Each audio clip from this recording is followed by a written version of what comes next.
Pola bilangan. Pada video kali ini kita akan belajar tentang macam-macam pola bilangan. Sebelum kita mempelajari macam-macam pola bilangan, mari perhatikan gambar yang tersedia pada layar. Amati gambar yang pertama.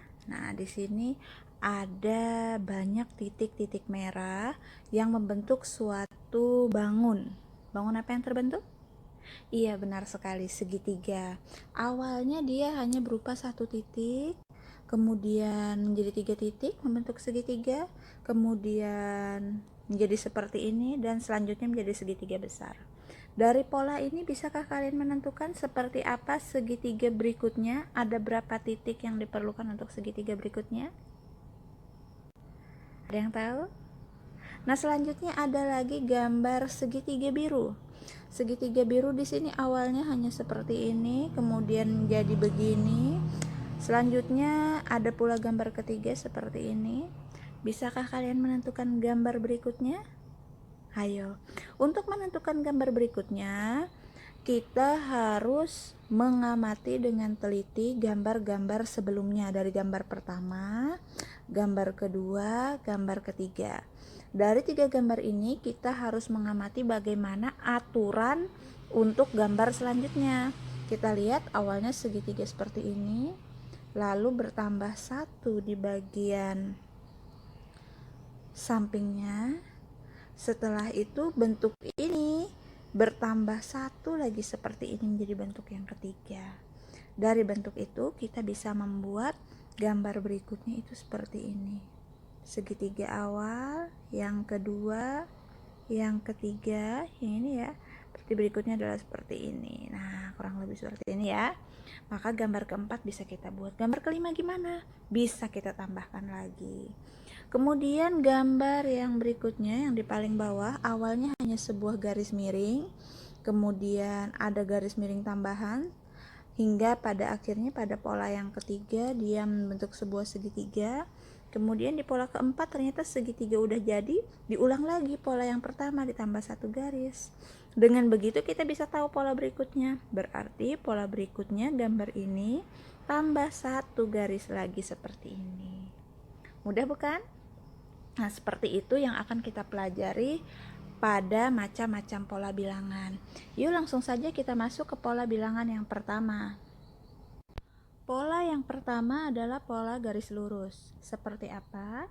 Awalnya berupa sebuah titik, kemudian ada titik lagi berikutnya. Kemudian pola yang ketiga adalah seperti ini. Bisakah kalian tebak pola berikutnya seperti apa? Iya, benar sekali, dia berupa 4 buah titik. Jadi berikutnya itu bertambah 1 titik, bertambah 1 titik, dan seterusnya bertambah 1 titik. Jadi ini pola pertama, ini yang kedua, yang ketiga, yang keempat.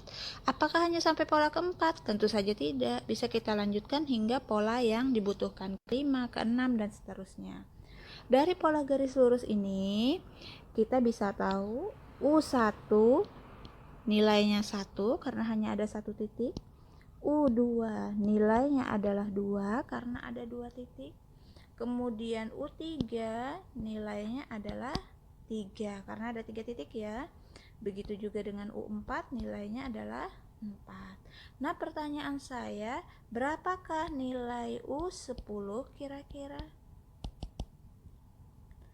Iya, betul. Nilai U10 jika kalian teruskan pola titik-titik ini, maka akan ada 10 titik. Jadi nilai U10 adalah 10. Pola selanjutnya adalah pola persegi panjang. Kenapa dikatakan pola persegi panjang? Karena titik-titik pada pola ini membentuk bangun yang menyerupai persegi panjang. Seperti tampak pada gambar, ini dia. Awalnya hanya 2 buah titik. Kemudian ketika titik ditambah menjadi 3 ke kanan dan ke atas bertambah 1 menjadi 2 ke atas. Jadi awalnya hanya 2 ke kanan dan 1 ke atas. Berikutnya menjadi 3 ke kanan dan 2 ke atas, bertambah 1 ya. Berikutnya setelah 3 dia bertambah menjadi 4, kemudian 3 ke atas. Nah, ini pola yang dibentuk oleh pola persegi panjang. Ini sebagai suku yang pertama, sebagai pola kedua atau suku kedua, dan pola ketiga atau suku ketiga. Pada pola ke-1, U1-nya ada 2. Pada pola kedua, U2-nya atau suku keduanya ada berapa titik? Iya betul, ada 6 titik.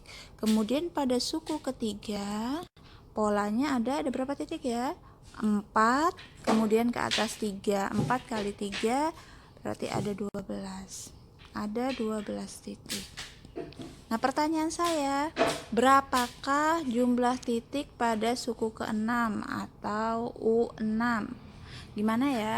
Kalian bisa menentukan U6 ini dengan membuat titik-titiknya berurutan, tapi saya rasa itu memerlukan waktu yang cukup lama. Kalian bisa menggunakan cara yang lebih ringkas dengan mengamati aturan yang dibentuk oleh pola persegi panjang ini. Kita lihat pada pola pertama, titiknya 2 ke kanan, 1 ke atas. Kita asumsikan sebagai 2 kali 1. Sehingga nilainya adalah 2. Sesuai ya, 2 kali 1 nilainya adalah 2. Kemudian di pola kedua kita lihat 3 ke kanan dan 2 ke atas. 3 kali 2. 3 kali 2, 6. Sesuai. Berikutnya di pola ketiga, 4 ke kanan dan 3 ke atas. Jadi ya 4 kali 3. Sesuai lagi, 4 kali 3 adalah 12. Cocok dengan ini ya. Nah, lalu bagaimana untuk pola yang ke-6? Kita amati, ketika pola ke-1 maka dia 2 kali 1. Ketika pola kedua dia 3 kali 2. Ketika pola ketiga dia 4 kali 3. Berarti kalau pola ke-6, pola keempat dulu kita tebak. Kalau pola keempat bagaimana? Berarti 4 menjadi 5 kali 4.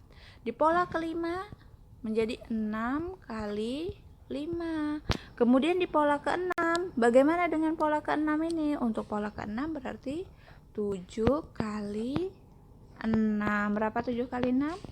42. Jadi tanpa kita membuat titik-titiknya menjadi lebih banyak, kita dapat menebak suku kesekian dengan kita mengetahui pola yang dibentuk oleh titik-titik ini. Nah, itu dia untuk pola persegi panjang. Lanjut, kita punya pola persegi. Pola persegi ini disebut pola persegi karena bentuknya menyerupai bangun datar persegi. Ingat, sifat persegi itu mempunyai sisi yang sama. Jadi apabila di sini sisinya 3, maka juga 3, di sini 3, di sini 3. Ingat ya, sifat persegi. Nah, begitu pula dengan pola ini. Ke kanan 1, ke atas 1, menyerupai dia persegi. Kita lihat yang kedua, 2 ke samping, 2 ke atas, 2 dan 2, sehingga dia dikatakan sebagai pola persegi. Ini pola pertama, kedua, ketiga, dan keempat. Pada pola pertama atau suku pertama atau U1, nilainya ada 1 titik. Pada suku kedua atau U2 nilainya 4. Kemudian pada suku ketiga nilainya adalah 9. Dan pada suku keempat nilainya adalah berapa? 16. Berapakah nilai pada suku ke-10 untuk pola persegi ini? Tahukah kalian? Ada yang tahu? Mudah untuk menentukannya. Sekali lagi, sama seperti pola sebelumnya, kita lihat keteraturan atau aturan yang dibentuk oleh pola persegi ini. Kita lihat dia menyerupai sifat pada persegi. Jadi untuk suku ke-1 dia memenuhi sifat 1 kali 1. Ketika pola kedua dia 2 kali 2. Ada 4 titik ya, 2 kali 2. Kemudian pada pola ketiga banyaknya titik adalah 3 kali 3. Pada pola keempat 4 kali 4. Sehingga ada 16 untuk pola keempat. Lalu bagaimana untuk pola ke-10? Ada berapa nilai pada pola ke-10? Berarti dia akan memenuhi aturan 10 kali 10. Sehingga pada pola ke-10 ini nilainya nanti adalah 100. Akan ada 100 titik pada pola ke-10, pada konfigurasi ke-10 atau pada urutan ke-10. Nah, ini dia pola persegi. Berikutnya adalah pola segitiga. Seperti namanya, Karena dia pola segitiga, maka susunan yang terbentuk menyerupai segitiga. Awalnya berupa satu titik, kemudian bertambah satu titik ke kanan dan satu titik ke atas, sehingga dia seperti bangun segitiga. Kemudian di pola berikutnya titiknya bertambah satu ke kanan dan bertambah satu ke atas, dan di sini juga ada tambahan satu titik. Nah, sehingga polanya seperti segitiga, sehingga pola ini dikatakan pola segitiga. Lalu bagaimana untuk pola yang keempat? Tinggal kita buat, titiknya kita tambah satu lagi ke kanan, kita tambah satu lagi ke atas dari pola ketiga itu, kemudian di sini kita tambahkan titiknya, kita tambahkan lagi. Nah, ini dia polanya, pola segitiga. Ini adalah pola ke-1, pola kedua, pola ketiga, dan pola keempat. Masih banyak pola berikutnya ya, ada banyak pola segitiga ini, tidak hanya sampai konfigurasi keempat, kita bisa membuat susunan sampai sekian banyaknya. Kemudian suku ke-1 dari pola segitiga ini adalah 1, kemudian suku kedua adalah 3, suku kedua ini ya ada 3 titik, kemudian suku ketiga ada 6 titik, dan suku keempat ada 1, 2, 3, 4, 5, 6, 7, 8, 9, 10 titik, sehingga nilainya adalah 10. Berapakah nilai suku kelima? Kalian tinggal lanjutkan berapa titik-titiknya membentuk pola segitiga ini. Kalian bisa tebak nanti ada berapa titik. Selain seperti itu, pola segitiga kadang digambarkan dalam bentuk titik-titik yang segitiganya seperti ini. Satu segitiga, satu titik, kemudian 2 titik, di tengah-tengahnya kita beri 1 titik. Ada pula yang seperti ini, ditambahkan 3 titik, kemudian di jeda antara 2 buah titik ini ditambahkan sebuah titik di tengahnya, 1 titik lagi di atasnya, hingga puncak terakhir nanti hanya ada 1 titik teratas. Untuk suku keempatnya pun seperti itu, tinggal buat 4 titik dan seterusnya. Hasilnya sama saja seperti pola-pola ini, sama ya. Jadi pada suku ke-1 ada 1 titik, suku kedua ada 3 titik, suku ketiga ada 6 titik. Jadi bebas, kalian membentuk pola segitiga pakai gambaran segitiga yang seperti ini boleh, atau mau pakai yang seperti ini juga boleh. Untuk menentukan pola selanjutnya dari pola segitiga, tadi kita bisa menentukan dengan cara menggambar ya. Namun apabila yang ditanya misalnya sampai berapakah jumlah titik pada pola segitiga konfigurasi ke 10 misalnya. Wow, banyak sekali titik yang harus kita buat ya, sampai 10 titik. Misalnya 1 terlalu kecil. Nih, 1, 2, 3, 4, 5, 6, 7, 8, 9, 10, terus ke atas kita bikin lagi sampai 10 titik. Belum lagi kita mengisi titik di sini harus dengan teliti dan seterusnya. Itu pertama memerlukan banyak sekali waktu, dan selain memerlukan banyak waktu juga tingkat ketelitiannya sangat rendah. Nah, lalu bagaimana untuk menyelesaikan apabila yang ditanya misalnya bilangan pada pola segitiga, bilangan yang keempat misalnya, yang keempat, kelima, keenam, atau yang ke-20, supaya kita bisa menyelesaikan dengan cepat dan teliti. Nah, kita bisa menggunakan aturan bilangan ke n, atau biasa kita sebutkan sebagai UN, suku ke n. Untuk mencarinya kita bisa menggunakan seperti ini rumusannya, setengah kali n dalam kurung dikali n tambah 1. Nah, jadi tanpa menggambarkan kita dapat menentukan suku ke n dari pola segitiga ini menggunakan aturan ini. Bagaimana mencobanya? Kita coba ya caranya. Misalnya kita menebak suku keempat. Tadi kita udah tahu suku keempat ini ada 10. Ada 10 titik pada suku keempat ini. Kita coba buktikan. Karena yang kita tanya adalah suku keempat atau bilangan keempat, maka di sini kita tuliskan U4. Berarti n-nya adalah 4. Tinggal kita ganti n dengan 4. Selain n, semua kita tulis tetap. Setengah kali n. N-nya adalah 4. Kemudian dalam kurung n-nya adalah 4 tambah 1 sama dengan, kita lihat, setengah kali 4. Kita kalikan 1 kali 4. 1 kali 4 adalah 4. per 2 dikali dalam kurung 4 tambah 1, 5. Selanjutnya kita kalikan 4 kali 5 nilainya adalah 20 dibagi 2. 20 dibagi 2 berapa? 10. Ternyata nilainya sama. Jadi tanpa kita gambarkan, kita dapat menghitung bilangan pada pola segitiga menggunakan aturan ini, ya. Jadi misalnya kalian ditanya, berapakah suku ke-20? Kita tidak perlu repot-repot menggambar. Kita tinggal mencari U20 saja karena dia suku ke-20. Kita coba U20, tinggal kita ganti 1 per 2 kita tulis tetap, N-nya, ingat N-nya yang kita ganti ya, N-nya adalah 20 dikali 20 dalam N-nya kita ganti 20 tambah 1. Perkalian 1 kali 20 per 2 yang di dalam kurung kita tambahkan 20 tambah 1, 21. Ini mau kita kalikan dulu boleh, kita kalikan ke sini dulu, atau mau kita bagi dulu juga boleh. 20 bagi 2. 20 bagi 2 berapa? 10. 10 dikali 21. Jadi dalam kurungnya dikali ya. Berapa 10 kali 21? 210. Tuh, tanpa perlu menggambar, kita tahu ada berapa titik di pola kesekian. Jadi ingat, kalau ditanya pada pola segitiga, kalian tinggal gunakan aturan ini. Jadi tanpa perlu menggambar ya. Baik, lanjut lagi pada pola berikutnya. Di pola selanjutnya ini kita punya yang namanya pola segitiga Pascal. Pernahkah kalian mendengarnya atau baru pernah? Langsung saja kita bahas ya. Keunikan dari pola segitiga Pascal ini ciri khasnya, bilangan itu disusun membentuk suatu segitiga, namun selalu diawali dan diakhiri dengan angka 1. Jadi pola bilangannya selalu diawali dan diakhiri dengan angka 1.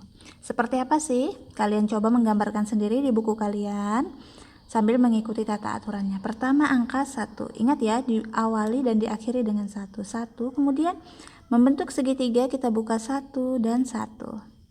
Jadi bilangannya itu ada jeda seperti titik gini. Nah, di tengah-tengahnya seperti itu ya. Kemudian dimulai lagi, ini barisan pertama, kemudian ini barisan kedua. Untuk barisan ketiga, kita geser sedikit 1 di tengah-tengah antara dua bilangan ini untuk menuliskan bilangan berikutnya. Dan bilangan di tengah-tengahnya ini adalah hasil penjumlahan dari bilangan di atasnya. Kita tambahkan 1 ditambah 1 hasilnya adalah 2, sehingga di situ kita tuliskan 2. Berikutnya, penutup di ujung akhir adalah 1. Nah, ini keistimewaan segitiga Pascal. Kita lanjut lagi, geser sedikit. Ingat, tidak boleh ditulis sejajar. Tidak ada yang ditulis sejajar begini dalam segitiga Pascal. Semua ditulis di antara bilangan yang di atas atau di bawahnya. 1 kita geser, kita tulis lagi di antaranya, di antara dua bilangan ini. Hasil penjumlahan 1 tambah 2, 3, sehingga di sini kita tuliskan 3. Ingat ya, di tengah-tengahnya menuliskan, tidak boleh sejajar. Di tengah-tengah sini kita jumlah lagi, 2 tambah 1 hasilnya adalah 3. Di sini tidak ada penjumlahan lagi, kita tutup dengan 1.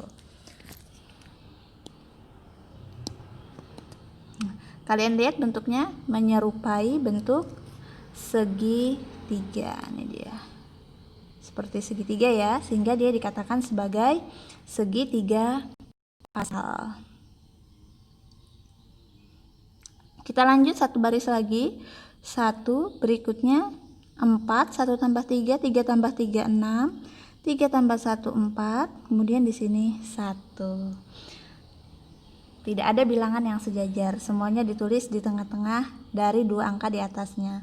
Diawali dan ditutup dengan 1. Nah, sekarang kita lihat, ini disebut sebagai barisan ke-1. Jumlah bilangan pada barisan ke-1 ini adalah 1. Kemudian ini sebagai baris kedua. Baris kedua. Bilangan ini sebagai baris ketiga. Baris 3. Ini baris 4, ini baris 5. Biasanya yang ditanyakan untuk pola segitiga Pascal itu ditanya adalah jumlah bilangannya. Misal baris ke-1, ada berapa jumlah bilangan pada baris ke-1? pada baris ke-1 hanya punya angka 1, berarti jumlah bilangan pada baris ke-1 adalah 1. Pertanyaan berikutnya, berapa jumlah bilangan pada baris ketiga? Baris ketiga adalah ini. Tinggal kita tambahkan 1 tambah 2 tambah 1, 4. Berarti jumlah bilangan pada baris ketiga adalah 4. Nah, biasanya seperti itu yang ditanyakan pada pola segitiga Pascal. Kemudian, kita lihat ya. Pada segitiga Pascal ini kita juga punya aturan khusus untuk menentukan jumlah bilangannya. Untuk jumlah bilangan ke-1 itu nilainya 1, jumlah pada baris kedua adalah 2, dan seterusnya. Jumlah bilangan pada baris ke-n, kita tuliskan saja di bagian bawah. Jumlah bilangan pada baris ke-n untuk segitiga Pascal itu bisa kita cari menggunakan aturan seperti ini. UN sama dengan 2 pangkat n kurang 1. Ingat, posisi n berada di pangkat. 2 pangkat n kurang 1. Nah, kita coba pada barisan ini. Misal kita mau ngetes baris ketiga. Nih baris ketiga ya, misal pada baris ketiga yang mau kita tes. Berapakah jumlah bilangan pada baris ketiga? Berarti yang dicari adalah U3. Nah, ya. Yang dicari adalah U3. Maka N di sini diganti dengan 3. Berarti 2 pangkat N-nya kita ganti dengan 3. 3 kurang 1. Tinggal kita selesaikan. 2 pangkat 3 kurang 1, 2. 2 pangkat 2. Tahu bilangan berpangkat ya, dikalikan berulang. Tinggal 2 kali 2 sama dengan 4. Kita cek apakah benar. Nah, ternyata benar. Pada baris ketiga 1 tambah 2 tambah 1 nilainya 4. Kita tes lagi pada baris keempat, misal yang ditanya. Maka tinggal kita buat di sini U4. Berarti 2 pangkat N-nya, N di sini kita ganti dengan 4. Pangkat 4 kurang 1. 2, 4 kurang 1, 3. Tinggal 2 kali 2 kali 2 sampai 3 kali. Ingat, operasi berpangkat ya. Perkalian berulang. 2 kali 2, 4. 4 dikali 2, 8. Kita buktikan. Apakah di urutan yang keempat ada 8? 1 tambah 3 tambah 3 tambah 1. Jumlahnya adalah 8. Benar kan? Jadi tanpa kalian melanjutkan urutan sampai ke baris kesekian, maka kalian bisa menentukan jumlah bilangan pada baris yang dicari pada segitiga Pascal. Misal, berapakah jumlah bilangan pada baris ke-20? Tinggal buat saja U20. Silahkan dicari sendiri menggunakan aturan ini ya. Nah, ini dia aturannya.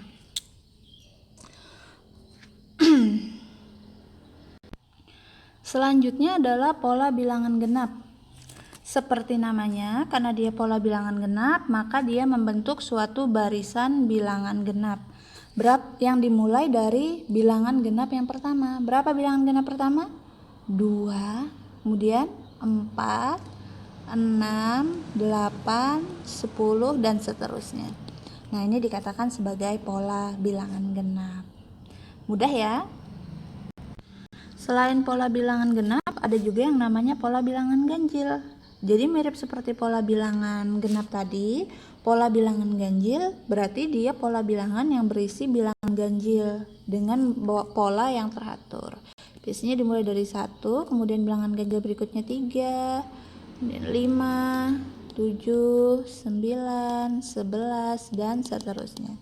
Ini sebagai suku ke-1, U1, kemudian ini sebagai U2, dan seterusnya. Jadi sama aja seperti sebelumnya ya.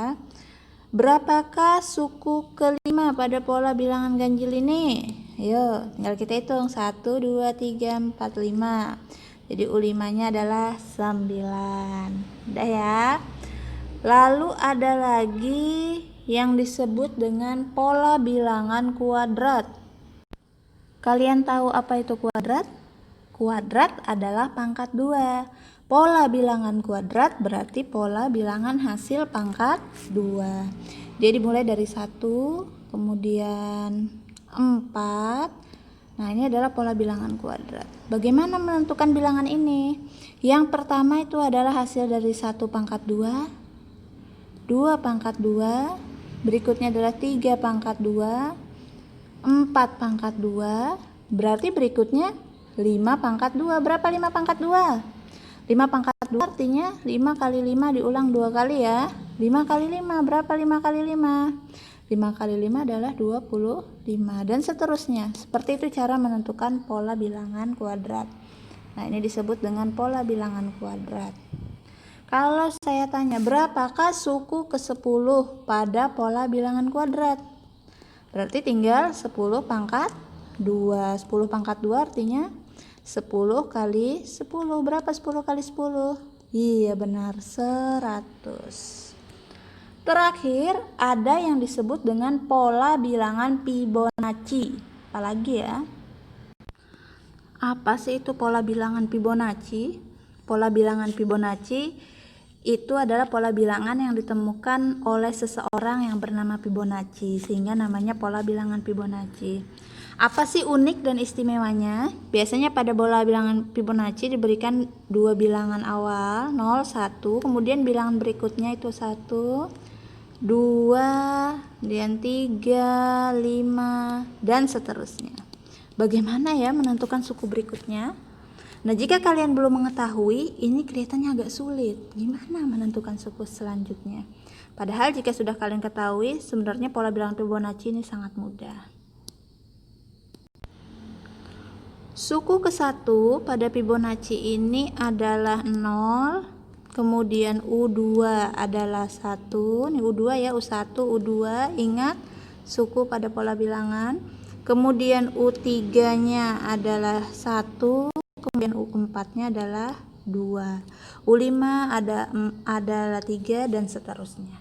Sekarang berapakah nilai dari yang belum ada berapa ya? Ini udah ada 6, U7 dan U8. Nah, di sini tempat U7 dan U8. Berapakah nilai U7 dan U8? Ada yang tahu? Bingung? Baik, begini caranya. Untuk menentukan bilangan selanjutnya itu diperoleh dengan menjumlahkan dua suku sebelumnya. Misal untuk mencari 1 itu sudah ditentukan dari awal ya. 1 yang ini itu didapat dari 0 tambah 1. Didapatlah 1. Jadi jumlah dari dua suku sebelumnya. Terus untuk mendapatkan nilai 2, dua suku sebelumnya ditambahkan. 1 tambah 1, 2. Nah, begitu juga untuk mendapatkan 3. 1 tambah 2, nilainya adalah 3. Nah, sekarang berapakah nilai suku yang ada di sini? Berarti tinggal jumlahkan dari suku sebelumnya. 3 tambah 5, 8. Untuk yang berikutnya di sini, tinggal 8 ditambah 5, 13. Berarti suku ke-7-nya 8. Kemudian suku ke-8-nya adalah 13.